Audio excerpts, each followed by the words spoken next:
Donc ici, on va voir déjà la liste des livraisons. D'accord, on voit ici. Donc voici comment vous allez enregistrer vos commandes et vous allez voir ça dans la liste des livraisons. Donc quand je viens par exemple encore au niveau de gestion des commandes, je prends quelqu'un qu'on n'a pas encore livré. Je prends Asuna, d'accord, livrer la commande. Je mets le prix, 700 000. Nous avons encore les informations de la livraison. Maintenant, si la personne n'a pas encore tout payé, il suffit de déterminer le jour. Je mets par exemple dans 10 jours. Et il me calcule de façon automatique à partir de la date de livraison. Il calcule ça plus le jour que j'ai augmenté. Et en même temps, met le statut livré. Donc, il suffit de valider et générer la facture. Son nom va apparaître en même temps au niveau des livraisons. Donc, on voit déjà son nom. Son nom est venu de façon automatique dans la gestion des livraisons. Le montant de vente, c'est 700 000. On a acheté ça à 620 000. La marge que nous avons gagnée, c'est 80 000. Et la personne a été livrée. Donc, il va mettre le statut crédit. On voit, c'est crédit parce qu'il n'a pas encore tout payé. Ce qui est encore très intéressant dans l'application est que lorsque vous enregistrez les livraisons et les commandes, on a ici la situation compte client. Ce n'est pas quand même tout le monde qui doit voir ça. Donc, quand vous rentrez dedans, vous allez voir la situation de chaque client. Quand je prends par exemple, on vient de livrer Madame Asuna et Senam. On a son numéro de compte, sa photo, le numéro de contact. Ici, nous avons le crédit. Le crédit, c'est le montant que le client a chez nous. Le débit, maintenant, c'est ce que nous avons donné à ce client. Parce que c'est la situation du client. Donc, lui, son compte au débit voit que c'est 700 000, mais il a réglé au crédit 120 000. Ce qui veut dire que il doit 580 000 à la société. D'accord? Donc, notion crédit débit là, juste nous avons utilisé les termes de comptabilité pour pouvoir pimenter les choses. Donc, ici, chaque client, on a sa situation. D'accord? Et que nous pouvons imprimer. Donc, quand nous prenons par exemple Woglo également, on voit Woglo, il a chez nous 15 000. Mais on l'a donné quelque chose de 65 000. Ça veut dire qu'il nous doit 50 000. Maintenant, quand nous prenons Madame Aboti, lui, il a cotisé 5 400 et on ne l'a pas encore donné quelque chose. Ça veut dire que l'argent de Madame Cynthia est avec nous de quelle valeur? De 5 400. Ici, nous pouvons suivre la liste des livraisons réalisées. Donc, ici, on a la liste des livraisons réalisées. On a la référence des commandes. J'avais dit que la référence là ne va jamais se coïncider. On voit déjà. On a ça. On a la date de livraison. On a les numéros de carnet, les clients, leur nom, les montants de vente, les montants réglés, le reste à régler, l'état, la date de dernier de règlement, la date pour solder. Donc, une fois que la personne n'a pas encore terminé la cotisation et qu'il a pris quelque chose, il faut définir le jour ou bien le nombre de jours restants pour que la personne termine sa cotisation. Ici, nous avons le total. On a le total des montants de vente. On a ça. Le montant total des réglés. On a le montant total de reste à régler. On voit ça déjà. Et après cela, nous avons suivi des commandes et livraisons. Suivi des commandes et livraisons. Ici, nous pouvons définir une période et voir telle période à telle période qui sont ceux qui nous avons livrés et ça va nous filtrer de façon optimale. Donc, je prends par exemple la période, je prends 22 au 2 octobre. On voit, nous n'avons pas livré quelqu'un du 22 janvier au 2 septembre 2024. On n'a pas livré quelqu'un.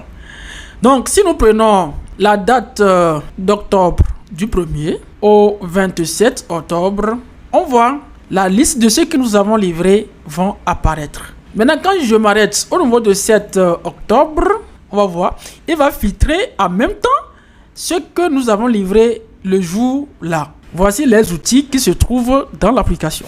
Donc ici, ça permet de comprendre parfaitement la situation des clients, la situation de livraison, ce qui nous doivent, ce qui on doit aussi. On a mis tout dedans. Donc ici, nous pouvons prendre une période définie. On a par exemple hier, on a une semaine en cours. Si nous avons livré quelqu'un qui est dans la semaine en cours, on va voir que ça va apparaître. Donc, On est aujourd'hui le 27 octobre. On voit que nous avons livré les personnes là. Si nous prenons le mois précédent, on voit que on a livré qu'une seule personne. Voilà les particularités de notre application. Maintenant, après cela, nous allons entamer maintenant gestion des dépenses. Mais avant cela, je vais d'abord entamer les rapports. Les rapports sont disponibles.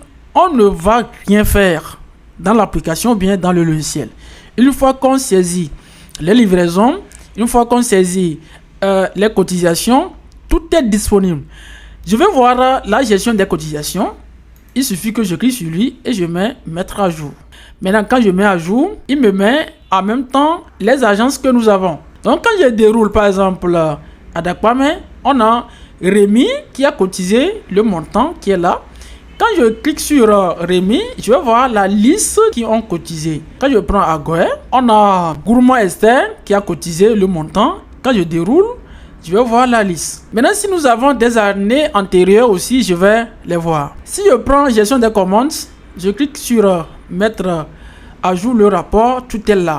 Gestion des livraisons, quand je mets mettre à jour les rapports, tout est disponible. Gestion des dépenses, si nous avons saisi une dépense, ça va venir.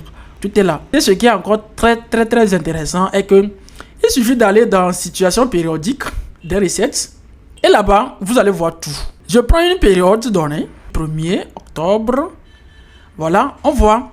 Il va me faire sortir ce que nous avons enregistré. Lorsque je vais imprimer la situation périodique par agent, il suffit de cliquer sur ici. J'ai tout qui est là. La période que j'ai définie, nous avons les agents qui ont cotisé, les types de recettes qu'ils ont fait, la cotisation, vente de carnet, ils sont là. Leurs montants sont là. Maintenant, après ça, quand je vais imprimer la situation globale, il suffit de cliquer ici, imprimer la situation globale.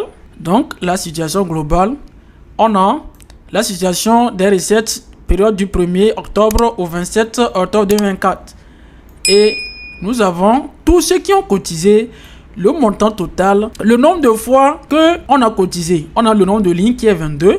On a le montant total qui est là. Les quartiers des clients qui ont cotisé dans cette période aussi sont disponibles. Il faut préparer les commissions. Donc, nous avons prévu les commissions pour les agents commerciaux, soit par la mise, soit par les taux.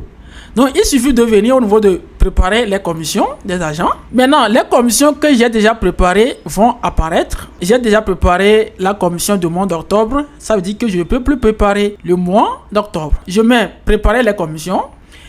Maintenant, si je veux par la mise, il suffit de prendre commission sur mise. Mais si c'est par taux, je prends le taux.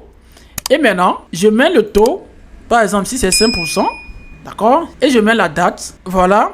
Maintenant, je vais donner le mois que je vais préparer. Je prends par exemple le mois de septembre. Je mets 9. Ça veut dire que personne n'a cotisé dans le mois de septembre. Donc, ça veut dire que personne n'aura la commission. Mais pourtant, si je mets une date, par exemple, octobre, on a déjà préparé ça. On voit. Le mois d'octobre, on a déjà préparé. Quand je vais valider, il va me dire commission du mois en question a été déjà préparée. Revoyez le mois concerné de la commission. On voit comment c'est génial. Maintenant, si nous avons un mois qu'on n'a pas encore préparé sa commission, il suffit de mettre le chiffre du mois. Ceux qui ont cotisé vont venir. On a le taux de commission et ça va venir. Donc, nous avons déjà préparé le mois d'octobre. C'est ça seulement que nous avons enregistré dans notre base. C'est pourquoi les autres mois n'apparaissent pas. Maintenant, si c'est sur la mise, il suffit de prendre la mise. Et maintenant, je ne vais pas voir la colonne des taux.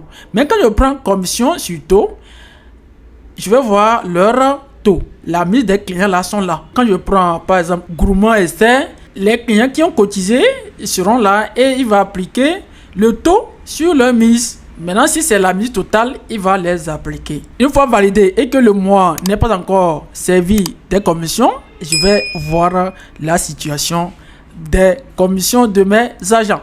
Vous qui aimeriez avoir des explications sur l'application, n'hésitez pas à nous contacter.